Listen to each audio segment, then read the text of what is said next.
324장 찬송 드리겠습니다.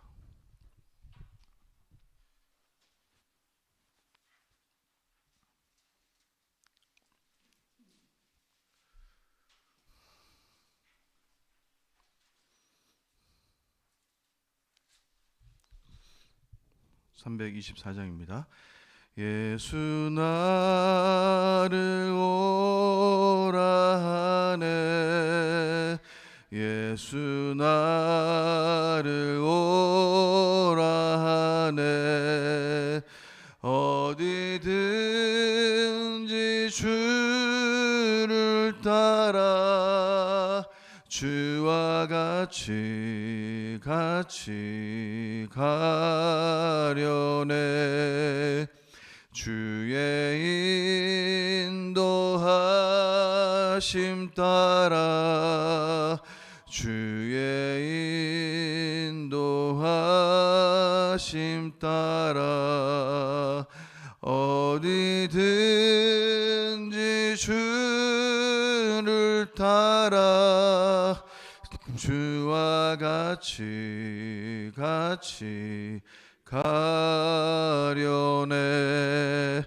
겟세마네 동산까지 주와 함께 가려 하네.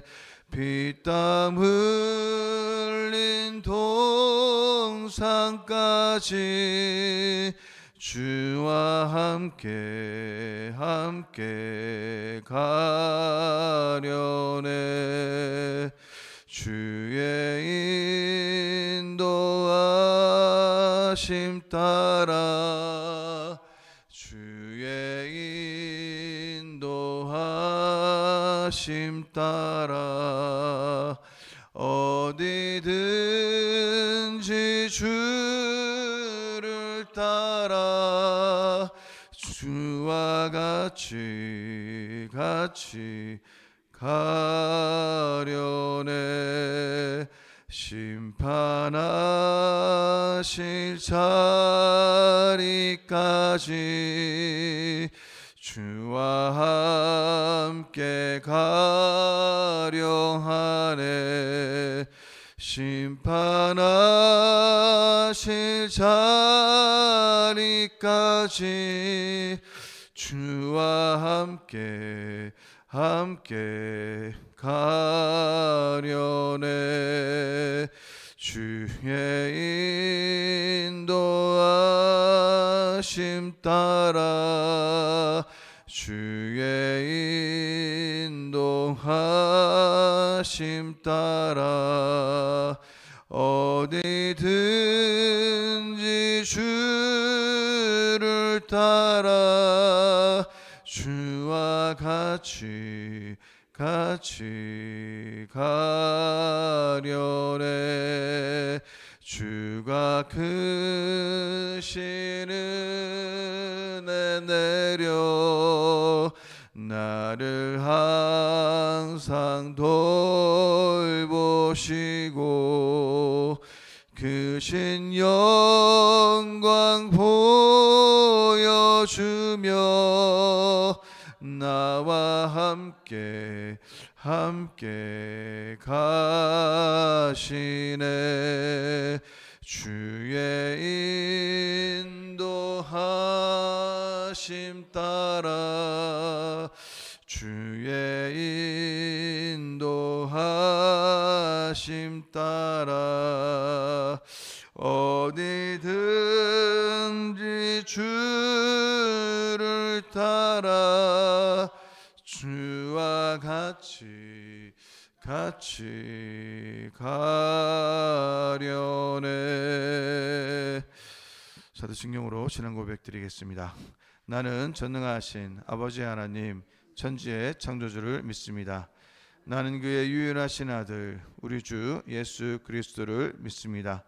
그는 성령으로 잉태되어 동정녀 마리아에게서 나시고 본디오 빌라도에게 고난을 받아 십자가에 못 박혀 죽으시고 장사된 지 사흘 만에 죽은 자 가운데에서 다시 살아나셨으며 하늘에 오르시어 전능하신 아버지 하나님 우편에 앉아 계시다가 거기로부터 살아있는 자와 죽은 자를 심판하러 오십니다. 나는 성경을 믿으며 거룩한 공교회와 성도의 교제와 죄를 용서받는 것과 몸의 부활과 영생을 믿습니다. 아멘. 하나님 말씀은 사도행전 13장 13절에서 31절 말씀 우리 교독하겠습니다.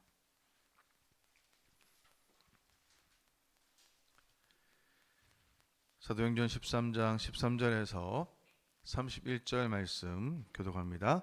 바울과 및 동행하는 사람들이 바보에서 배 타고 밤빌리아에 있는 버가에 이르니 요한은 그들에게서 떠나 예루살렘으로 돌아가고 그들은 버가에서 더 나아가 피시디아 안디옥에 이르러 안식일에 회당에 들어가 앉으니라. 율법과 선지자의 글을 읽은 후에 해당 장들이 사람을 보내어 물어 이르되 형제들아 만일 백성을 권할 말이 있거든 말하라 하니 바울이 일어나 손짓하여 말하되 이스라엘 사람들과 및 하나님을 경외하는 사람들아 들으라. 이스라엘 백성의 하나님이 우리 조상들을 택하시고 애굽 땅에서 나가게 된 그 백성을 높여 큰 권능으로 인도하여 내사 광야에서 약 40년간 그들의 소행을 참으시고 가나안 땅 일곱 족속을 멸하사 그 땅을 기업으로 주시기까지 약 450년 가니라. 그 후에 선지자 사무엘 때까지 사사를 주셨더니 그 후에 그들이 왕을 구하거늘 하나님이 베냐민 지파 사람 기스의 아들 사울을 40년간 주셨다가 패하시고 다윗을 왕으로 세우시고 증언하여 이르시되 내가 이새의 아들 다윗을 만나니 내 마음에 맞는 사람이라 내 뜻을 다 이루리라 하시더니 하나님이 약속하신 대로 이 사람의 후손에서 이스라엘을 위하여 구주를 세우셨으니 곧 예수라. 그가 오시기에 앞서 요한이 먼저 회개의 세례를 이스라엘 모든 백성에게 전파하니라.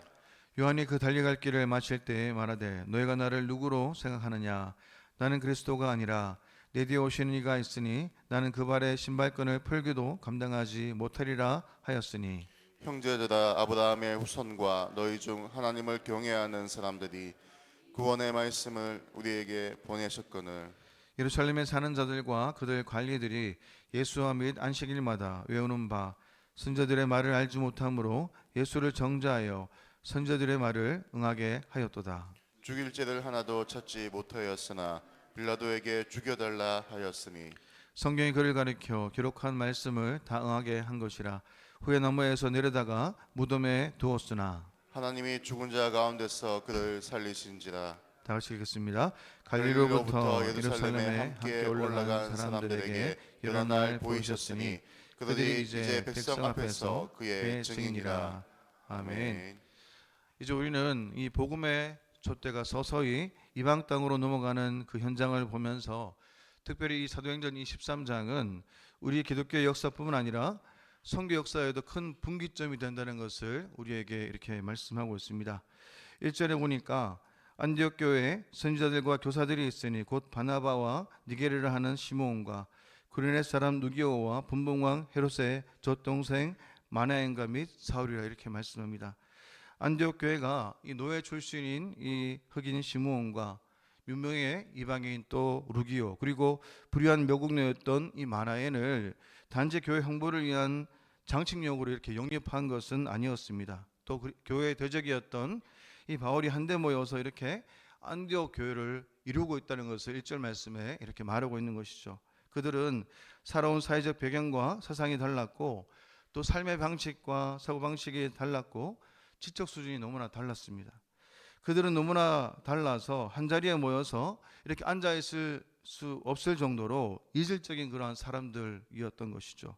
그렇다면 그들 간의 문화적, 사회적, 이념적, 교육적 차이로 인해서 얼마나 갈등과 또 이 수많은 일들이 있었겠습니까?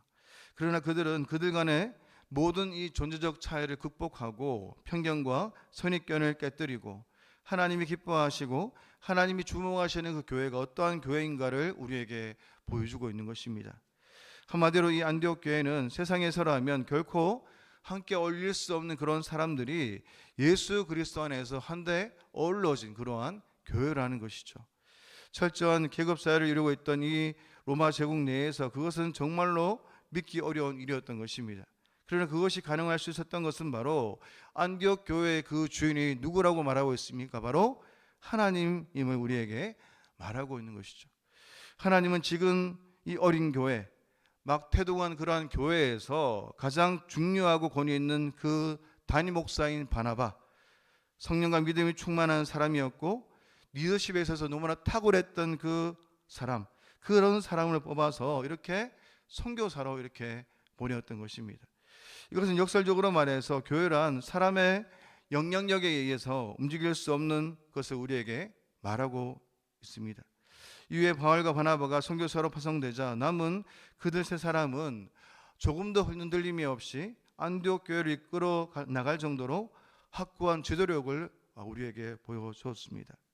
하나님이 선교의 주체이시고 교회가 하나님의 그 성령에 임해서 하나님의 일을 시작하고 순종할 때에 진정한 교회로 자라간다는 것을 우리에게 보여줍니다. 교회가 하나님의 성령에 임해서 성령이 말씀하시는 선교에 동참할 때 비로소 교회가 교회다움을 회복할 수 있다는 것을 우리에게 보여주고 있는 것입니다. 오늘 본문에 보니까 안디옥 교회는 성령을 의지하여서 바울과 바나바를 위해서 기도하고 이 바울과 바나바는 그 은혜를 힘입어서 어떻습니까? 바보에서 버가까지 180km, 버가에서 비시디아 안디옥까지 160km의 그 고된 여정들을 지속합니다. 많은 수고와 위험이 수반된 그런 길을 이겨내야 했음에도 불구하고 이 선교의 발걸음들은 멈추지 않았던 것이죠. 성령이 도우신다고 순조로웠던 그 길이 아니었습니다. 함께 동행했던 마가 요한이 떠나게 되면서 그들은 관계 가운데 너무나 힘들고 지친 그러한 상황이었던 것이죠. 그래서 오늘 본문 그런 상황 속에서 16절에 보니까 이 바울의 이 비시디아 이 안디옥의 그 설교가 시작되어집니다. 어려움 속에서 행해진 이 설교는 바울과 초대교회가 예수 메시아를 통해 나타난 하나님의 그 구원 역사를 어떻게 이해하고 있는가를 우리에게 보여주고 있는 것이죠. 바울은 이렇게 스데반의 설교와 같은 맥락으로 이렇게 전달하고 있는데요.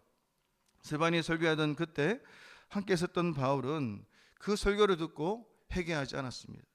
그랬던 그가 스데반의 설교와 같은 맥락으로 이렇게 전달하고 있는 것이죠. 바울의 그 설교는 딱딱하고 지리한 역사적인 서술인 것 같지만 오늘의 이 본문 내용이 무엇입니까? 그리스도 오시기까지의 그 성경의 역사성에 대해서 우리에게 말해주고 있습니다. 스데반이 이같이 설교했을 때 그의 설교를 듣고 아무도 안 믿었고 그리고 또 오히려 돌을 던졌죠. 그런데 이게 왜 바울은 스데반의 설교와 같은 맥락으로 전달했을까 하는 의문이 생깁니다. 왜냐하면 이것이 바로 신앙의 표본이고 또 신앙의 기준이기 때문이라고 확신했기 때문이죠. 하나님 나라라는 언어는 등장하지 않지만 바울은 지금 이스라엘이 그토록 기다려왔고 예수 메시아를 통해 이미 시작된 그 하나님의 나라에 대해서 이렇게 말씀하고 있습니다. 이 메시지는 하나님의 역사에 뿌리를 내린 그러한 도전적인 메시지입니다. 이 도전적인 메시지를 받아들인 우리는 하나님 나라의 백성으로 이 땅을 살아가면서 주님이 다시 오시기를 기다리는 성도라는 것을 우리에게 말씀하고 있는 것이죠. 또한 바울이 스데반 집사와 설교와 같은 맥락으로 전하는 의도 중에 하나는 무엇입니까? 이 설교를 전하면서 그는 하나님 앞에 회개를 하고 있는 것입니다.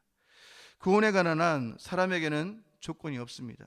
그럼에도 불구하고 하나님은 예정하시고 택한 하나님의 그 백성을 구원하시기 위해서 일관되게 어둠의 역사와 무죄의 역사를 뚫어내시면서 또 불신의 역사를 허물어 가십니다. 그리고 마침내 예수 그리스도를 이 땅에 보내주셨던 것이죠. 히브리서에서 예수를 깊이 생각하라라고 말씀하고 있습니다. 십자가에 죽으신 예수를 깊이 생각하라라는 그런 말인 것이죠. 또 십자가 예수를 바라볼 때마다 하나님이 어떤 분이신가를 생각해야 한다는 것입니다. 자기 아들을 인류를 대신해서 죄를 죄값으로 내어놓고 십자가에 달리게 하신 구원의 강한 의지를 가지신 하나님이시니 나를 구속하시고자 할 때에 어느 정도의 그 진념을 가지고 또 고집을 가지고 계실지 감히 측량조차 할 수 없다는 것입니다. 그 진념의 가장 최상의 표현이 무엇입니까? 바로 십자가 사랑이라는 것이죠. 저와 여러분, 나 하나를 구원하시기 위해서 아들을 십자가에다가 죗값으로 기꺼이 지불하신 그 사랑을 말하고 있는 것입니다. 그 십자가를 생각할 때마다, 십자가에서 죽으신 예수 그리스도를 생각할 때마다 하나님은 절대 나의 그 현재 모습과 상태와 조건을 따지지 않으심을 알게 됩니다.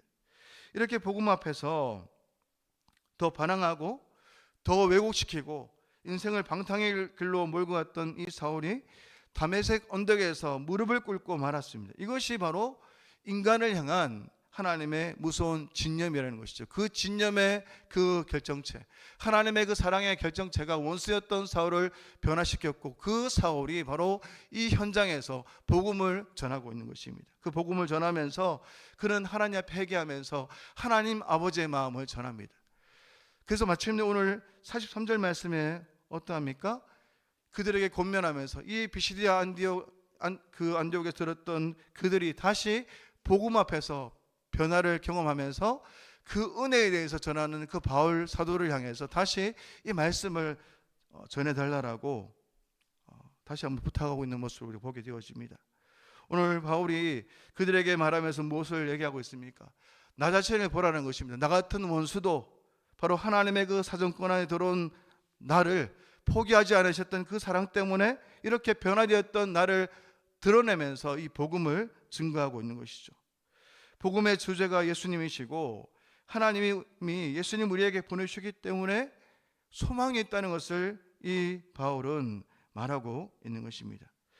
여러분들이 몇 순간 살아가면서 우리 가운데 다시 회복해야 될 것이 무엇이겠습니까? 우리의 모든 삶의 기준이 바로 예수 그리스도이고, 그 사랑 안에 우리가 머물 때, 그 사랑을 기억할 때 비로소 우리는 우리의 모든 삶의 향방이 하나님이 원하시는 대로, 하나님 기뻐하시는 대로 살아갈 수 있음을 우리에게 말씀하고 있는 것입니다. 하나님의 은혜가 임하지 않았다면, 그 하나님의 은혜 가운데 우리가 세워지지 않았다면 우리의 모든 삶 자체가 의미 없음을 우리에게 말하고 있습니다. 오늘 그들에게 이미 임한 하나님의 은혜, 어떤 은혜입니까? 영원히 썩음을 당하지 않으신 예수 그리스도 안에서 제사함을 얻고 그 하나님의 그 자녀가 되어서 영원히 썩지 않는 영원한 생명을 얻는 영원한 구원의 은혜를 이 사도 바울은 증거하고 있습니다. 그 복음 앞에 그들이 다시 변화가 되고, 그 복음 앞에 그 하나님의 그 사랑이 무엇인가 발견하게 되었을 때 그들은 비로소 하나님 보시기에 합당한 삶, 또 그 은혜로 말미암아서 다시 변화된 그런 삶을 누릴 수 있었던 것입니다. 이 부르심 앞에서 저 여러분들이 이 땅을 살아가면서 어떤 마음으로 살아내야 되겠습니까? 사도 바울이 변화된 자신을 증거하고 또 하나님의 사랑이 어떤 사랑인가를 증거하면서 계속적으로 그 하나님의 사랑과 은혜를 강조하고 있습니다. 이 땅을 살아가는 날 동안 은혜로 말미암아 변화된 우리를 날마다 기억하면서 그 은혜를 증거하며 그 부르심 앞에 하나님의 마음을 전달하는 저와 여러분 인생 되시기를 축원합니다. 기도하겠습니다. 살아계신 하나님 아버지, 오늘 하나님의 그 신실하신 우리가 봅니다. 온수였던 사울이 변화되어서 복음을 전하는 그런 사도로 변화되고 그 은혜를 증거하는 사도 바울처럼 우리가 살아가는 그 모든 그 삶 속에서 절망과 좌절이 오는 그 삶 속에서도 사도 바울처럼 바나바처럼 하나님의 은혜로 말미암아 그 복음을 전하는 삶으로 나가는 저희들의 모든 그 삶이 될 수 있도록 은혜를 내려 주시옵소서. 오늘도 그 안디옥 교회처럼 이 순종의 길로 걸어갔던 것처럼 하나님의 마음을 알아서 하나님이 원하시는 대로 그 하나님의 뜻에 따라 순종의 삶을 살아가는 우리 교회 성도가 될 수 있도록 은혜를 내려 주옵소서. 걸어가신 예수님의 이름으로 기도드립니다. 아멘. 하늘에 계신 우리 아버지, 아버지의 이름을 거룩하게 하시며 아버지의 나라가 오게 하시며 아버지의 뜻이 하늘에서와 같이 땅에서도 이루어지게 하소서. 오늘 우리에게 일용할 양식을 주시고 우리가 우리에게 잘못한 사람을 용서하여 준 것 같이 우리 죄를 용서하여 주시고 우리를 시험에 빠지지 않게 하시고 악에서 구하소서. 나라와 권능과 영광이 영원히 아버지의 것입니다. 아멘. 오늘 시간 성도들의 가정과 직장을 위해서 이 시간 기도드리겠습니다. 2024년 가정마다 하나님의 은혜와 성령의 기름 부으심이 있도록 성도들의 직장과 생업에 번창을 주시고 직장 속의 그리스도인으로 승리하는 성도가 될 수 있도록 한우들의 치유와 회복을 위해서 수협의 활성화와 말씀 전하는 설교자를 위해서 또 엘림 어르신들에게 건강을 지켜주시고 엘림 행복학교와 중보기도와 목요전도가 활성화될 수 있도록 이 시간 같이 한번 우리가 주여 일창하면서 같이 한번 이 시간 기도 드리겠습니다. 기도하겠습니다. 주여 살아계신 하나님 아버지, 오늘 이 시간 하나님 말씀을 기억하는